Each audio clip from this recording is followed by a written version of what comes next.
Lucas viene del nombre Lucios, de la raíz Lucios, que quiere decir lustroso, iluminado, brillante. Y literalmente este personaje, como su nombre lo indica, así era su conducta. Porque el nombre manifiesta carácter. No es nada más ponerle nombre a nuestros hijos. Es consultar a Dios. Amén. Porque siempre el nombre manifestará conducta, carácter. Por eso que el Señor en la Sagrada Escritura le cambió el nombre de Padre enaltecido a Padre de multitudes. De Abraham, Padre enaltecido. Abraham, Padre de multitudes.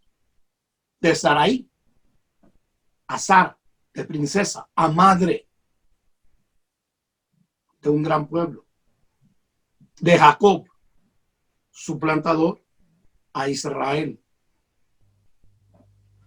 De Saulo, solicitado, buen candidato delante del pueblo, a Pablo, pequeñito, como quien dice insignificante, pero la gloria de Dios en él se levantó. Es muy importante que en nuestra condición ministerial seamos sensibles a la voz de Dios cuando estemos ministrándole a personas que están con lastres de conducta, que hay un pecado que no pueden soltar, un lastre de conducta, hay una iniquidad que ha venido. Entonces tenemos que anhelar bajo la unción del Espíritu Santo, en el don de ciencia, ver cuál fue la puerta abierta. Pudo haber sido el que se le puso el nombre de un santo de devoción. Y hay que cancelar eso. Y en algunos casos, en la autoridad de padre ministerial, cambiar el nombre. Como le cambió el nombre Moisés a Oseas. Y le puso el nombre de Josué. Josué quiere decir, igual que Jesús, salvación, pero el que va delante de los que conquistan la salvación. Literalmente, uno estudia la vida de Josué en el libro que tiene su nombre y él va adelante siempre. Una actitud poderosa, como era su nombre. Lucios, Lucas, brillante, brillante, brillante. Y quiero que veamos características de la vida de un ministro brillante. Porque si algo necesita todo nuestro ser, es el ministerio. En el ministerio la gente sin pasión, sin devoción, sin penetración, amén, no logra nada. En el evangelio se necesita esforzarse. Se necesitan cualidades. Pablo dice en la segunda carta de los Corintios, yo he trabajado más que los otros apóstoles. Sí, se detiene, pero no yo. La gracia de Dios en mí. Pero literalmente en la gracia él había trabajado. Amén. Así que veamos este brillante.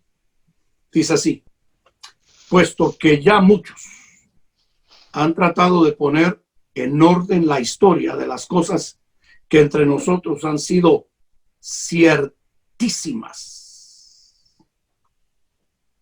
Eso denota un celo. Si nosotros preguntáramos dónde quedaron los escritos de esos muchos, no los tenemos. Pablo habla y dice en la carta de los Filipenses, algunos predican a Cristo por contención, por rivalidad, por ganancia deshonesta, insinceramente. Y que haya gente así, que lo trate de hacer por contención, por ganancia deshonesta, etcétera, con mayor razón se debe levantar el espíritu de la gente correcta. ¿Por qué? Porque son cosas ciertísimas. No es cualquier documento, es un documento ciertísimo. Es el documento eterno. Es la palabra gloriosa entregada por el Señor. Desde Moisés hasta Juan, el último escritor del libro de Revelación, hay aproximadamente 1500 años. Y no hay una sola contradicción en todo el hilo de la revelación. 66 libros que no se contradicen ni uno con otro. Amén. Sino que se apuntan a hablar en profecías, alegorías, sombras de un solo personaje. Como dice Romanos capítulo 1, versículo 1. El Evangelio de Dios, el cual está en Jesucristo. Que alguien quiera hacer una caricatura de cosas fraudulentas, pues al fin y al cabo es fraudulento. Pero se necesita gente iluminada, amén, lustrosa, brillante, como dice Filipenses 1, que se ponga en la palestra, que se ponga en la tribuna de los que quieren atacar. Entonces dice Filipenses, Dios me puso por defensa y confirmación del Evangelio. Porque los herejes, desafortunadamente, son muchos. Y tristemente algunos empezaron bien, pero no tuvieron buenas amistades, no tuvieron devocional todos los días, que es importante para no caer en tentación. Amén. Amén. No tuvieron un padre ministerial que les marcara destino. Y las cosas ciertísimas las hicieron como que no fueran ciertísimas. Por eso la carta a los Gálatas. Si algún ángel de Dios viniere con otro evangelio, sea maldito. Amén. Si alguno de nosotros, hablando Pablo, predicare otro evangelio, sea anatema. ¿Por qué? Porque es el mensaje divino. Mensaje que vale mucho. Desde el primer escritor, que es Moisés, hasta el último, que es Juan, hubieron muchos perseguidos, muchos expatriados. Amén. Como dice la carta a los Hebreos, capítulo 11, se taparon con pieles de ovejas, huían de monte en monte. Las crió Dios y cuentan un solo mensaje: la gloria de Dios. Amén. Y la gloria de Dios es el evangelio. La gloria de Dios en la faz de Jesucristo. La potencia de Dios, la sabiduría de Dios en misterios. Los cielos lo cuentan. Amén. Adán tenía un referente para hablar del mensaje. No era simplemente oral. Eran las 12 constelaciones. Que empieza con Virgo, la simiente de la mujer, y termina con Leo. Que ese bebé llegó a ser el león de la tribu de Judá, el león del universo. Pero luego Dios entregó su palabra escrita en el Sinaí, Salmo 19, y habla 6 partes de la ley, porque la ley no salva, por eso solo hay 6 partes. La ley sirve para que el pecado se muestre cuán grave es, dice Romanos 5. Pero luego esa ley escrita en piedras se nos hace visible, y aquel verbo fue hecho carne. Tu siervo es además amonestado con ello, y el siervo singular es Jesús, la palabra hecha carne. En los cielos está el mensaje, la palabra escrita y la palabra hecha carne. Y la palabra hecha carne nos enseñó. Mateo 28, enseñándoles que guarden todas las cosas que yo os he enseñado. Dejar a los herejes simplemente ser herejes y no contender como Pablo en el capítulo 15 del libro de los Hechos con Bernabé y aquellos evangelizantes que venían de Jerusalén pretendiendo, diciendo, si no se circuncidan no son salvos. Pablo contendió. Como dice Judas, hay que contender por la fe dada una vez a los santos. Hay que cerciorarse de enseñar la verdad, pero hay que derribar, destruir, arrancar todo aquello que no es ciertísimo, como dice Jeremías 1, para luego plantar y edificar. El que quiere ser hereje, el que quiere ser torcido, que lo sea, pero que en nosotros haya estado el haber anunciado la verdad. No darle las perlas a los que no las merecen, pero los que tienen hambre y sed, a ellos sí. Cuando el Señor se dedicaba a sus discípulos y les enseñaba particularmente a los mirones por parábolas, para que viendo no vieran, a los juzgadores por parábolas, pero a los suyos más particularmente. Siempre van a haber de esos muchos con comezón de hablar, que ni saben, primera de Timoteo, capítulo 1, que ni saben de lo que dicen ni de lo que hablan. Muchos metidos en genealogías sin término, dándole culto a la carne, con nombres, con genealogías interminables. Pero los que son de Dios se apartan de iniquidad y la gloria divina los sella con revelación. Y no son sueños, así todos disparatados, no, es revelación. Entonces dice aquí en el primer versículo, por favor, lo volvemos a leer, verso 2, como nos lo enseñaron los que desde el principio lo vieron con sus ojos. Y esos fueron los 12 apóstoles del Cordero. Que solo hay 12 apóstoles del Cordero. En el libro de Revelación habla que la Nueva Jerusalén tiene un lugar de mucho privilegio. Que en los evangelios Jesús dijo de ellos, ustedes que estuvieron conmigo en mi humillación, estarán conmigo en mi glorificación, cada uno gobernando una tribu de Israel. Judas tuvo parte en ese ministerio y apostolado, dice Hechos 1. Pero desafortunadamente, aunque tuvo parte en ese ministerio y apostolado, no conoció al que es la verdad. No amó, no conoció, no tuvo un encuentro personal con el Señor. Para ese Judas, él era un esclavo. Por eso lo vendió en 30 piezas de plata. Para él era un maestro. Simplemente un maestro. Entonces, en el capítulo 1 del libro de los Hechos, otro tomó su oficio. Con los mismos requisitos, haber estado desde el bautismo de Juan hasta la ascensión. Y de los 122 llenaron los requisitos, los pusieron delante del Señor, tiraron suertes y Dios tomó a Matías. Estos fueron los testigos.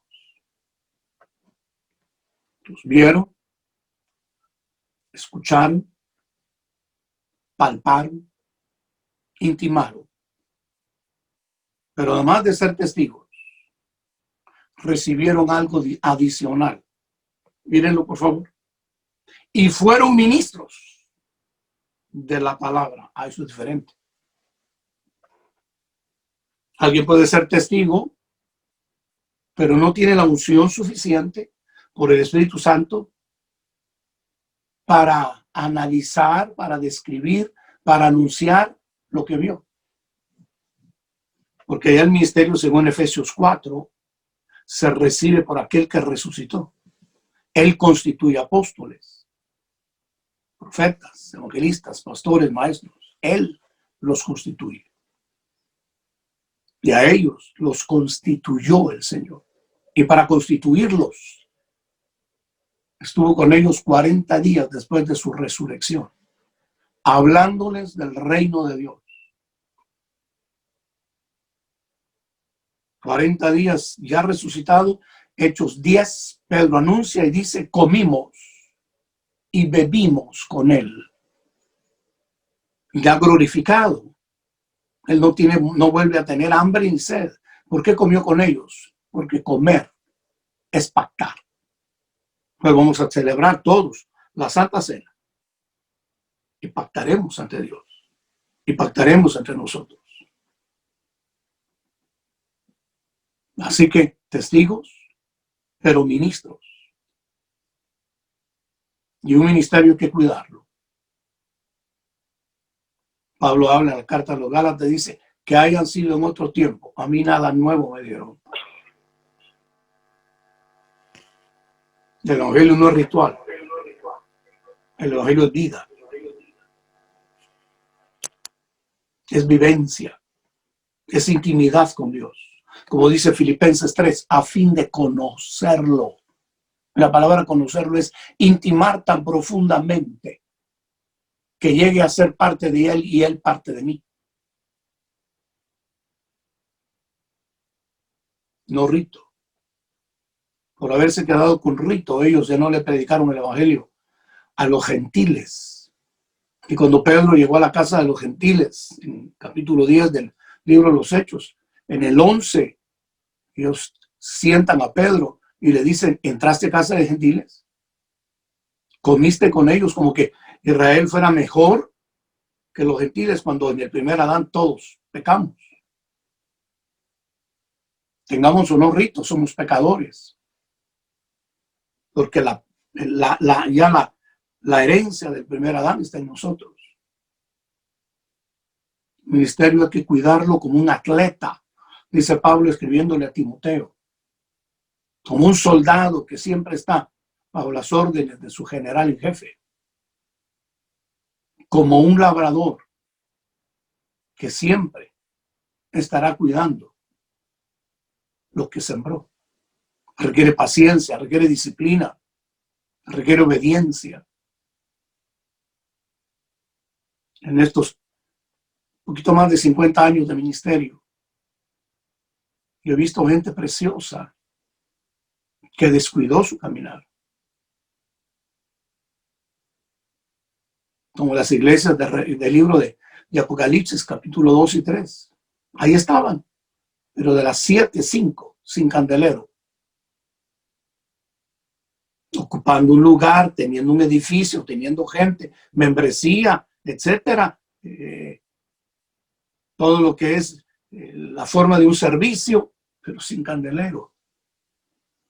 Es como decir, el santuario en Silo, pero sin arca.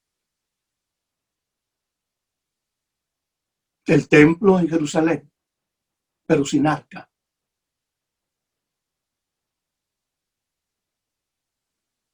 ¿Para qué tener un templo sin arca? Donde está la potencia, la gloria, la presencia de Dios. Y cuando entró el arca viviente, no lo conocieron. Así que un ministerio hay que cuidarlo con temor y temblor. Primera de Corintios 9. Segunda de Corintios 6. Romanos 14. Filipenses 2.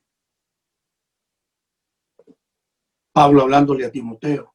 Aviva el fuego del don de Dios que está en ti.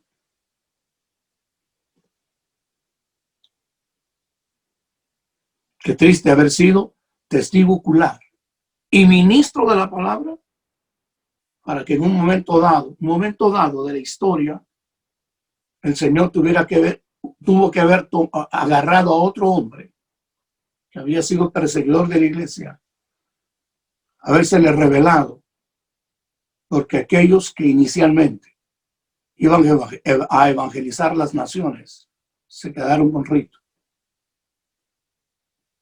Y cuando Saulo subió a Jerusalén la 5ª vez, le dijeron, haz un voto, córtate el pelo, métate al templo y establece este rito. El evangelio no son ritos. El evangelio es obediencia a la vida del Espíritu Santo. en base a la palabra escrita. Argentina ha recibido muchas palabras proféticas genuinas. Yo soy consciente de ellas. Algunas de ellas yo las profeticé. Otras las vengo estudiando, analizando desde la década de los 30, 1930. Y Dios no es hombre ni hijo de hombre. Dios no miente, Dios no se arrepiente. Él es Dios. Pero está buscando gente lustrosa, gente que camina la mía extra, gente que tiene celo para decirle a los que están equivocados, estás equivocado. Estás equivocado. Estás predicando algo que no es revelación. Estás poniendo cargas en la gente que tú no llevas. Estás mencionando cosas que son mitad ley, mitad gracia. Y el que confunde el evangelio, lo más reservado del infierno, está destinado para él, dice Pedro en su segunda epístola. Porque el evangelio es la gloria misma de Dios. Por eso no os hagáis muchos maestros según la carne, dice Santiago capítulo 3, sabiendo que tendréis mayor condenación. Por eso, si de veras queremos enseñar bien, aprendamos bien. Y aprendamos de un solo esperma. Aprendamos libro de Proverbios de un solo padre y de una sola madre. Si Dios en su bondad quiere que vengan pedagogos que sean bajo la supervisión del padre y la madre, porque estos pedagogos o ayos se irán, pero el padre y la madre permanecerá. Si hay necesidad que vengan instructores, sea bajo la supervisión del padre y la madre, porque tarde o temprano estos instructores que forman soldados se van, pero queda el padre y la madre. Libro de Proverbios. Pero ministros de la palabra. Y habla Lucas. Me ha parecido también a mí, después de haber investigado con diligencia. La palabra diligencia es desmenuzando bien el origen de las cosas. Pasando tiempo. No tragando cualquier cosa, no, pasando tiempo ante el Señor. Examíname, escudriñame, mira si en mí el camino de perversidad, guíame por el camino eterno. Si yo me desvío, no me desvío solo. Mi familia pequeña, mi círculo pequeño dependerá, pero no solo mi círculo pequeño, sino mi círculo que se hace cada vez más grande. Ministro, en el tiempo presente que Pablo profetizó, Pedro profetizó, Judas profetizó y Jesús lo anunció, en el tiempo donde vendrán momentos peligrosos, hombres amadores de sí mismos, que negarán la gloria de la revelación. Es el tiempo, así como hubieron falsos profetas en el Antiguo Testamento, así anuncia Dios que habrán falsos maestros que se meterán encubiertamente en nuestros convites, en nuestras fiestas de adoración, para tratar de perturbar. Pero bendito sea Dios, porque creo que estoy hablando con hijos y nietos y bisnietos, hijos, en última palabra, que van a ser diligentes, cuidadosos de la palabra, escudriñadoras de las escrituras. En oración, busca, compra la verdad, libro del Proverbio, y no la vendas. Nunca la motivación vaya a ser, bueno, les saco tanto, me invitan. No, no, no, no. Si Dios te la revela es por gracia y te pone una carga para que dejes un legado. Investigando con diligencia todas las cosas, desde su origen. Y ahí está Lucas, que tiene aquellos que fueron testigos oculares, ministros, como los que le enseñaron, pero él diligente buscando. Y dice, escribírtelas por orden, oh excelentísimo Teófilo. Y ahí viene la tercera generación. Ustedes tienen que saber y reconocer que cuando tres generaciones se reúnen en un solo hilo de amor y de pensamiento, cordón de tres dobleces, nadie rompe. Abraham, Isaac, Jacob. Expansión. Pablo, Silvano, segunda generación, o Silas, y Timoteo, tercera generación, y luego expansión. El Dios del universo permita que esta generación, más la generación de los apóstoles, Moriquita y Carlitos, mis hijos amados, más la generación de cada uno de ustedes, se sumen en ese amor por la verdad. La primera generación habían sido muchos de ellos cobradores de impuestos, uno de ellos fue un guerrillero, otro de ellos o varios de ellos fueron pescadores, pero en la segunda generación ya había un médico amado,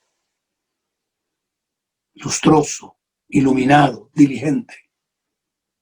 Y en la tercera generación, un excelentísimo, que es un título de gobierno, según el libro de los Hechos.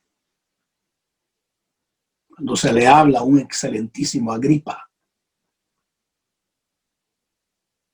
que las palabras profetizadas hacia Argentina, Sudamérica, encuentren un buen corazón, que esa palabra implantada pueda alcanzar gente que a lo bueno le dice malo y que se ponen con mucho esfuerzo a pelear por axiomas mentirosos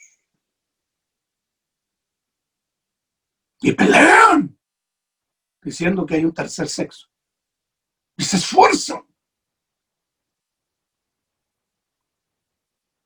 por situaciones que son en contra de las cosas ciertísimas. Los que tenemos la verdad, tenemos que poner más de nosotros. Libarnos, dice Filipenses 2. Me he libado en el servicio por vuestra fe. Cerciorarnos que nuestro trabajo no fue en vano. Escribírtelas por orden. No tenía todos los medios que hoy tenemos a nuestro alcance para escribir. Para escribir en aquellos entonces eran pieles, pergaminos, pieles, y una tinta que se hacía con un tizne y un pegamento. Pero ahí estaba Lucas, un médico pasando mucho tiempo, sabiendo que había un receptáculo que no tenía comezón de oír, sino que iba a valorizar todo lo que le estaba escribiendo. Se llamaba Teofileo. Teos, Dios. Fileo, amigo. Adorador. Adorador de Dios. Así los bendigo, Carlitos, que tu ministerio, Moniquita, encuentre gente como el Salmo 63, como tierra seca y árida. Está mi alma respecto a ti. Aún mi carne te anhela. Mi alma tiene hambre y sed. Sed del Dios vivo.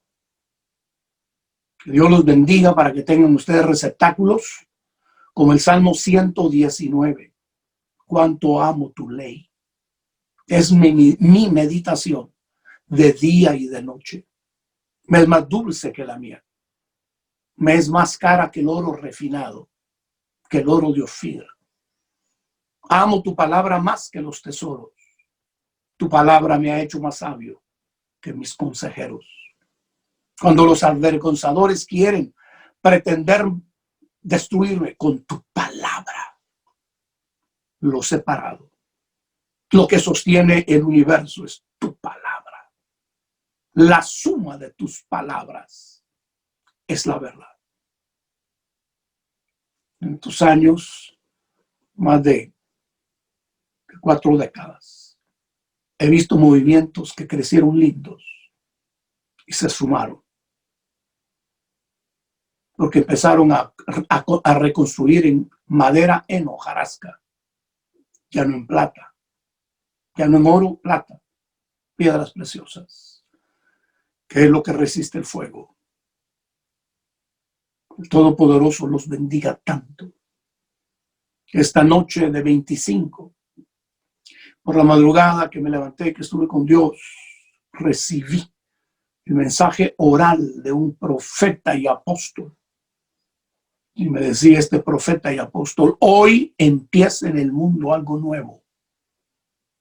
Hoy 25 de septiembre algo nuevo empezó en el mundo. Hoy se empiezan a apresurar muchas palabras que Dios le ha dado a las naciones. La tierra necesita ver columnas. La tierra necesita ver hijos maduros de Dios. El mundo evangélico tradicional, eclesiástico, organizativo, necesita ver a los hijos maduros de Dios, que son como saetas encendidas en las manos del valiente. Y creo que si Dios se agrada de mí, para eso es que nos reunió. Para decirle a los que andan como los soldados, como los atletas, como los labradores, sigue así.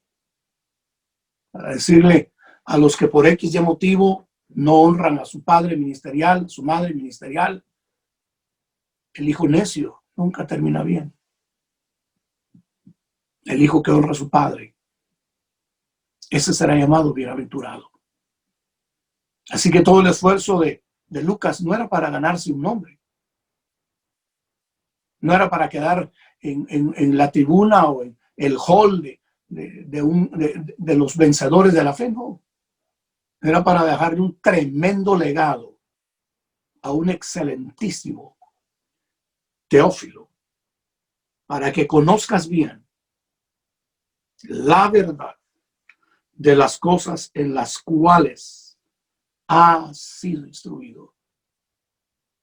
Escribe todo el evangelio para Teófilo. En aquellos momentos dije, tener un original era carísimo, carísimo. Que eran escritores, escribanos, que contaban cada letra que tiene un valor numérico. Entonces contaba por línea, cada palabra, cada letra tiene un valor numérico. Y al final de cada párrafo tenía que darles un valor numérico. Si hacía una copia y solo había una línea de todo el original, una sola línea, que no daba el mismo valor numérico, quemaban la copia. Estaban hablando de un gran documento, la palabra de Dios, que es más refinada como la plata en horno de tierra. Y hoy, con todo mi corazón, como profeta que soy, apóstol, Dios a ustedes se las vuelve a reconfirmar. Líbreme Dios de jugar, Carlitos. Líbreme el Todopoderoso de jugar. Pero tú eres el Teófilo. Moniquita, tú eres la Teófila.